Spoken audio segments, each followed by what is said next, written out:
स्वागत है आपका। आप देख रहे हैं इंडिया टीवी। प्रहार में लगातार बात कर रहे हैं संभल की। अब संभल में पुलिस की तरफ से जो खुलासा किया गया है उसके मुताबिक 800 लोगों के खिलाफ अभी तक केस दर्ज कर लिया गया है। ये डीएम ने संभल के बताया है। हिंसा में अब तक 25 लोग गिरफ्तार किए गए हैं। हिंसा की प्लानिंग रातों रात की गई थी, यानी कि जो सब कुछ कल संभल में हुआ वो प्री प्लान तरीके से किया गया, यानी सुनियोजित तरीके से दंगा भड़काने की कोशिश की गई। पुलिस पर हमला बोला गया है। भीड़ की तरफ से फायरिंग भी की गई है। पथराव वाली जगह से हथियार बरामद किए गए हैं। दंगाइयों ने सर्वे रोकने की कोशिश की। सीसीटीवी से दंगाइयों की पहचान की जा रही है। तो ये बड़ी खबर इस वक्त आपको बता रहे हैं। पुलिस लगातार कार्रवाई कर रही है और सीसीटीवी की मदद से पुलिस फिलहाल दंगाइयों के चेहरे पहचानने की कोशिश कर रही है।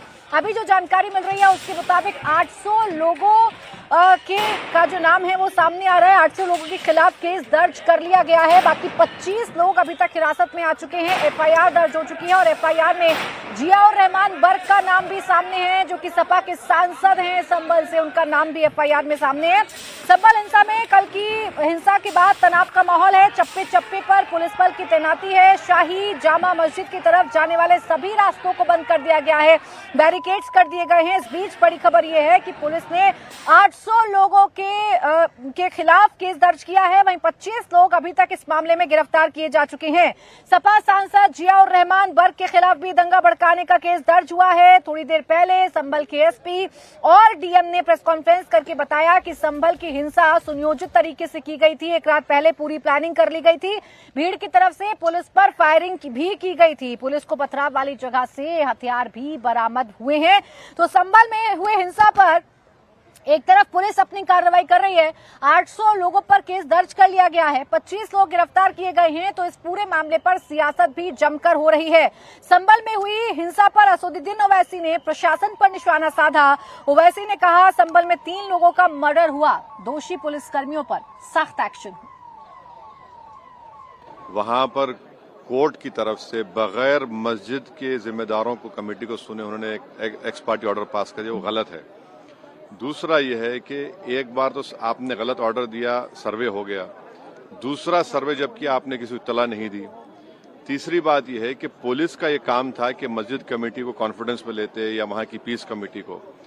चौथी बात यह है कि जो सर्वे करने लोग आ रहे हैं वो प्रोवोकेटिव स्लोगन्स लगा कर आ रहे हैं। वो वीडियो उसका है, पब्लिक डोमेन में है। और उसके बाद जो वहां पर वायलेंस हुआ जिसमें 3 मुसलमानों को गोली लगी, उनकी मौत हुई, हम इसका कंडेम करते हैं। ये फायरिंग नहीं बल्कि मर्डर है। और जब से बाबरी मस्जिद राम मंदिर का जजमेंट आया, जिस बात को मैं पर्टिकुलरली कह रहा हूं कि उस जजमेंट के बाद ये सब चीजें खुलेंगी और एक के बाद एक खुल रही हैं। एएसआई प्रोटेक्टेड मॉन्यूमेंट सब बातें कर रहे हैं। क्या एएसआई के कानून में नहीं है कि आप उसका रिलीजियस नेचर चेंज नहीं, कैरेक्टर चेंज नहीं कर सकते? किस बुनियाद पे कर रहे हैं ये? और आप किस बुनियाद पर अपने फेथ को दूसरों पे थोपेंगे? भाई कानून कोई चीज है ही नहीं है। जिस दिन कोर्ट में सुनवाई होती है उसी दिन ऑर्डर हो जाता है, उस दिन सर्वे भी हो जाता है। ये तो 1948 में ऐसे ही होता है बाबरी मस्जिद में। तो ये जो फायरिंग हुई है ये फायरिंग नहीं है, मर्डर है। और जो भी ऑफिसर्स इन्वॉल्व है उनको सस्पेंड करना चाहिए और एक सिटिंग हाईकोर्ट जज से उसकी इंक्वायरी होनी चाहिए। ये सरासर गलत है। जुल्म हो रहा है वहां पर तो संभल में। जज आप, जूरी आप, सब आप, तो बचेगा क्या? एक तरफ ओवैसी हैं जो 4 लोगों की मौत के लिए पुलिसकर्मियों को दोषी ठहरा रहे हैं, तो वहीं राहुल गांधी का भी संभल के इस मामले पर बयान सामने आ चुका है। उन्होंने पोस्ट के जरिए ये साफ किया कि 4 लोगों की मौत के पीछे जिम्मेदार बीजेपी सरकार है, योगी सरकार है। राहुल गांधी ने कहा कि बिना दोनों पक्षों को सुने असंवेदनशील और जल्दबाजी में की गई कार्रवाई का नतीजा संभल का दंगा है और इसीलिए बीजेपी की सरकार इस दंगे के पीछे जिम्मेदार है। कई लोगों की मौत इस पूरे मामले में हुई, इसके पीछे बीजेपी सरकार जिम्मेदार है। तो चाहे राहुल गांधी हो, चाहे प्रियंका गांधी हो, चाहे असदुद्दीन ओवैसी हो, सब बीजेपी सरकार पर हमलावर हैं। को लेकर बीजेपी पर लगातार विपक्ष हमला बोल रहा है। राहुल गांधी बीजेपी सरकार को जिम्मेदार ठहरा रहे हैं, तो प्रियंका गांधी कह रही हैं कि सरकार ने खुद माहौल खराब किया है। वो ये कह रही हैं कि सरकार ने खुद माहौल खराब किया है। अखिलेश यादव ने कहा कि सर्वे के नाम पर तनाव पैदा करने की कोशिश की गई, तो ओवैसी ने जिम्मेदार अफसरों पर एक्शन की मांग की है। वहीं जमियत उलेमाए हिंद के राष्ट्रीय महासचिव मौलाना महमूद मदनी मस्जिदों में मंदिर खोजने की कोशिश खतरनाक है, ये कह रहे हैं।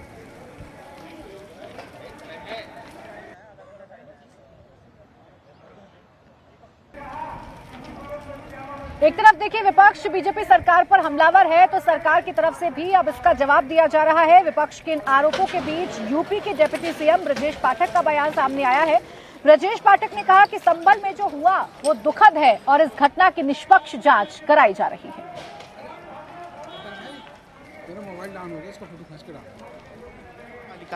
आधार पर वहां पर सर्वे चल रहा था। जो भी घटना हुई है वो दुखद है और पूरी घटना की जांच होगी और निष्पक्ष कार्रवाई होगी। 20 लोग गिरफ्तार किए गए हैं। निष्पक्ष कार्रवाई होगी।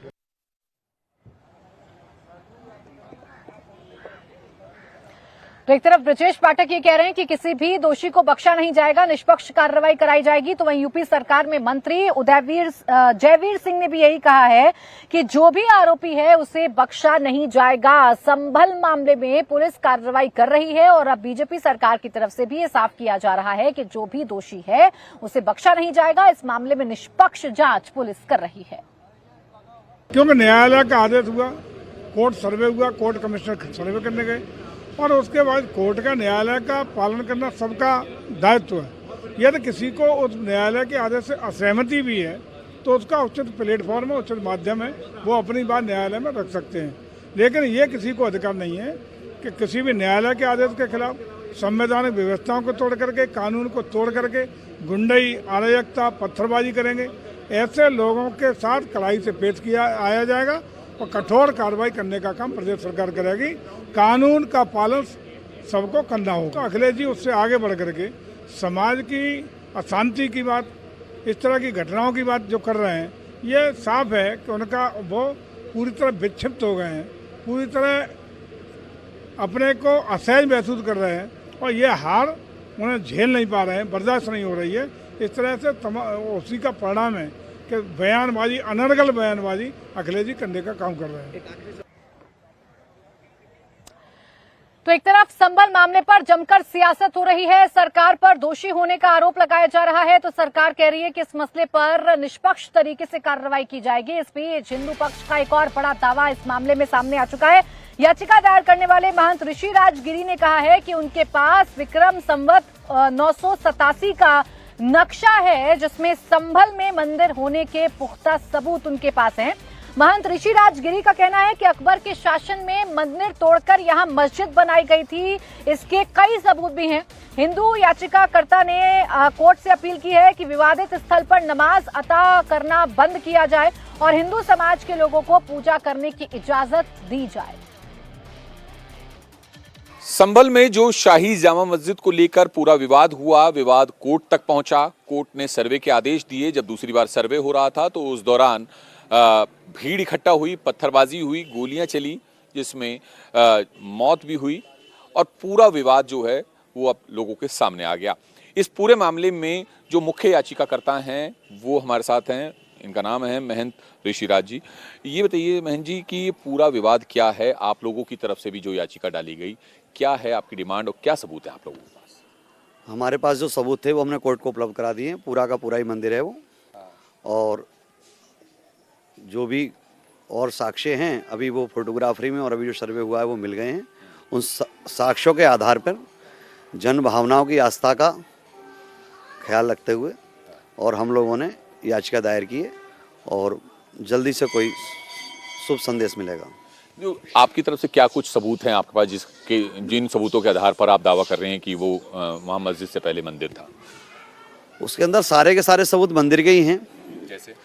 जैसे आप ब्रिटिश गवर्नमेंट का लेख पढ़ेंगे, अकबर आईने पढ़ेंगे, है ना, बाबरनामा पढ़ेंगे, आप स्कंद पुराण पढ़ेंगे, आप जो भी जहाँ जहाँ पढ़ेंगे और एक एक व्यक्ति से जब आप पूछेंगे संभल के तो वो आपको बताएगा, हर सनातनी है बताएगा कि वहाँ हरिहर मंदिर है।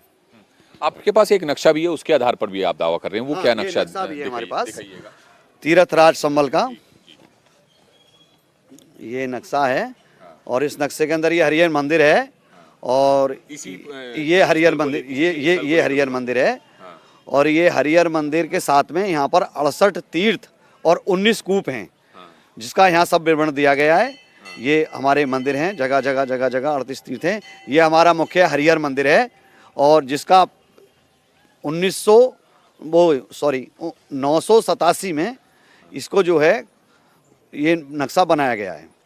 और अभी जो इसका जो हाल फिलहाल जो इसका जो नक्शा है वो बदला गया है। इन लोगों ने मीनारे बना दिए, अंदर से सेम टू यू है, आज तक ऐसा ही है, सेम जैसे पहला था ऐसा आज ही है। अच्छा, यानी कि वो मंदिर को जो है मस्जिद में तब्दील कर दिया, ये आपका दावा है? हाँ, मंदिर को मस्जिद में तब्दील किया बाबर के आदेश पे।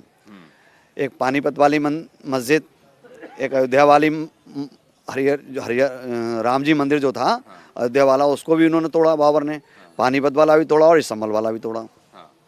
तो इसलिए इनको जो तोड़ा गया, उसमें जो बनाया गया मस्जिद बनाया गया, लेकिन अब समय आ गया क्योंकि सनातन की सदी चल रही है, जन भावनाओं की कदर करते हुए, और इस समय इस मंदिर को मुक्त करा के और सनातनी को सौंप देना चाहिए। तो ये नक्शे में कौन सा जो पूरा विवादित स्थल है वो ये है? ये वाला है, जिसको आप जो है मंदिर है पूरा, जो शाही जामा मस्जिद है इसको है, और ये अष्टकोण में बना हुआ है और संबल त्रिकोण में बसा हुआ है। और इतना प्यारा मंदिर मतलब मुसलमान नहीं बना सकते, दूसरा समाज नहीं बना सकता। और इसको पृथ्वीराज चौहान के शासनकाल में बना हुआ है, उनसे पहले भी बताते हैं लोग। और इसकी मरम्मत जो गुम्मत वगैरह है पृथ्वीराज चौहान जी ने बनाई है, और बहुत सारे सबूत साक्ष्य हम कोर्ट को उपलब्ध करा सकें, और जो थोड़े रह गए हैं वो अभी उपलब्ध करा देंगे। अच्छा, कूप का भी आप जिक्र कर रहे हैं अपने बयान में? इस संबल में 19 कूप भी हैं, उस समय के ही प्राचीन बने हुए। हाँ, जो कल की अवतार होगा उसके लिए जो कल की अवतार जो होगा, और कल की अवतार के अंदर जो भी मतलब उनको उन्होंने बताया है पुराण के अंदर, शास्त्रों के अंदर, वेदों के अंदर, कि ये जो हमारा कल की अवतार होना है वो यहीं हरिहर मंदिर पे होना है। ऐसे हमारे प्रूफ, दावे, साक्ष्य ऐसे हैं। तो एक तरफ हिंदू पक्ष अपने दावे को और ज्यादा पुख्ता कर रहा है, सबूतों के साथ अब अपनी बात कह रहा है, तो दूसरी तरफ संभल में रविवार को क्या हुआ उसका एक और ताजा वीडियो सामने आ चुका है, जिसमें नकाब पहने कुछ चेहरे आपको नजर आ रहे होंगे जो पत्थरबाजी करते हुए नजर आ रहे हैं। तस्वीरें हम आपको दिखा देते हैं। संभल में पुलिस के पास भी बहुत सारे वीडियो हैं, कुछ वीडियो वायरल भी हो रहे हैं, कुछ पोस्ट वायरल हो रहे हैं, और जो वीडियो सामने आ रहे हैं उसमें साफ तौर पर देखा जा रहा है कि कुछ नकाबपोश लोग पत्थरबाजी करते हुए नजर आ रहे हैं। यानी कल चिन्हित करके या चुन चुनकर पुलिस वालों को कैसे टारगेट किया गया था वो तस्वीरों में अब नजर आने लगा है। पुलिस का ये कहना है कि 800 लोगों पर हमने FIR मामला दर्ज कर लिया है, तो वहीं 25 लोगों को अभी तक इस पूरे मामले में गिरफ्तार किया जा चुका है। ये देखिए तस्वीर आपके सामने, आपको चेहरों पर नकाब पहने हुए लोग नजर आ रहे होंगे, भीड़ इकट्ठा नजर आ रही होगी इन गलियों में, और एकाएक ये भीड़ पत्थरबाजी करने लगती है, पत्थर फेंकने लगती है। अब सबसे बड़ा सवाल यही है कि इन गलियों में आखिर ये जो भीड़ है वो इतना इकट्ठा कैसे हो गई? क्या कोई कॉल की गई थी? क्या किसी कॉल के बिना पर इस भीड़ को इकट्ठा करवाया गया था? तो एक तरफ संभल में मस्जिद के सर्वे को लेकर बवाल मचा हुआ है, तो वहीं वक्फ संशोधन बिल को लेकर भी डर का माहौल पैदा करने की कोशिश की जा रही है। मौलानाओं की तरफ से मुसलमानों को कैसे भड़काया जा रहा है, आइए ये आपको बताती हूँ। पार्लियामेंट में विपक्षी सांसदों ने जेपीसी कमेटी के लिए और मोहलत मांगी। लोकसभा स्पीकर को लेटर सौंपा गया। वक्फ बिल पर फिलहाल जो सियासी पारा है वो हाई है, तो दूसरी तरफ मौलानाओं ने इसके खिलाफ मोर्चा खोल दिया है। वक्फ बिल के खिलाफ बेंगलुरु से ऐलान जंग किया गया है। AIMPLB यानी कि all India Muslim personal law board की 2 दिन की बैठक में बिल के खिलाफ मोर्चा खोल दिया गया है। देश भर में मौलानाओं के जमघट में वक्फ बिल पर आर पार की लड़ाई का ऐलान किया गया है। बिल के खिलाफ बोलते हुए मुस्लिम धर्मगुरुओं ने भड़काऊ तकरीर दी।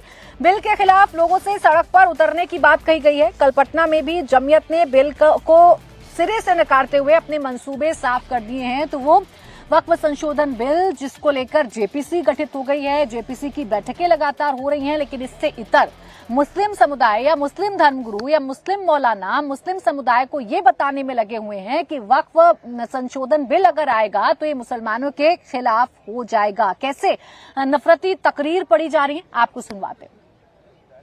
चप्पलों के बगैर तो हम चल सकते हैं, इन चप्पलों से कोई पूछ ले कि हमारे बगैर निकल भी सकते हो?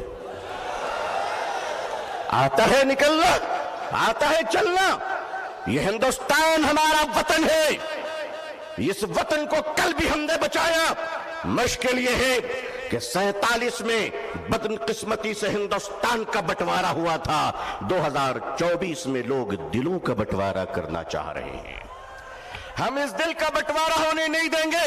भारत के अपने प्रिय हिंदू भाइयों से मैं उनका आशीर्वाद और दुआएं लेकर उन्हें कहना चाहता हूं, हिंदू भाइयों, हम आपके बगैर नहीं, आप हमारे बगैर नहीं।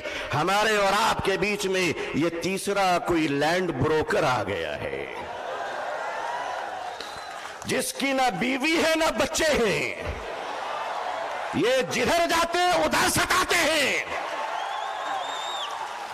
लेकिन इनको बता दीजिए और साफ साफ बता दीजिए, कुत्ते वफादार हो ये बात तो सही है, मगर वफादार कुत्ते बन जाएं ये बात सही नहीं है। वक्फ क्या है?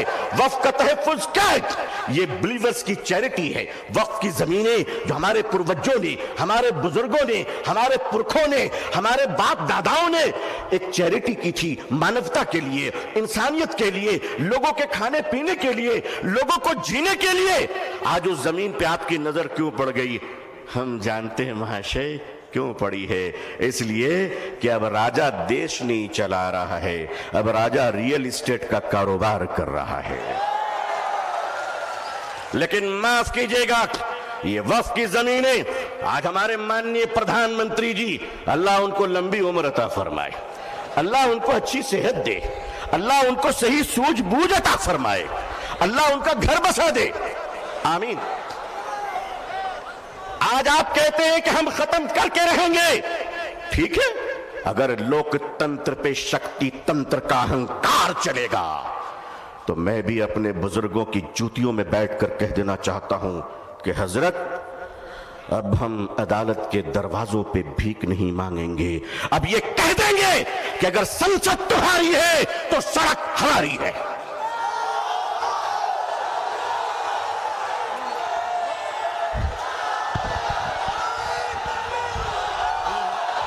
नारे तकबीर, नारे तकबीर, नारे तकबीर।